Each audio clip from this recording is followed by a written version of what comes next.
পেচপালের handling চলছে।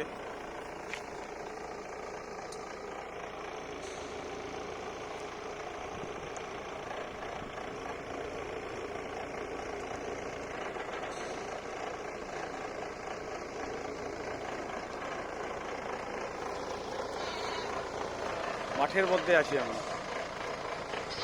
পেচপালের handling সেখানে চলছে।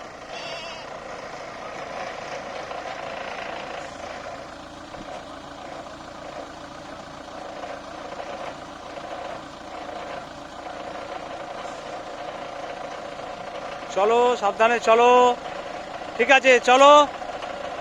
সামনেটা একটু নামবে, আগে আগে চলো, আস্তে আস্তে চলো, একটু নামবে, সামনেটা একটু নামাও, টিল ডাউন হোক, টিল ডাউন করো, সামনে ঝুঁকে নামাও। হ্যাঁ চলো, ঠিক আছে চলো, একদম ঠিক গ্রিপে আছে, চলো ঠিক মাপে আছে, চলো চলো সোজা চলো, সোজা চলো, চলো গ্রিপে নাও, সোজা চলো, চলো চলো এখনো যাবে, চলো ঠিক আছে। এবার যেতে যেতেই আস্তে আস্তে উঠবে।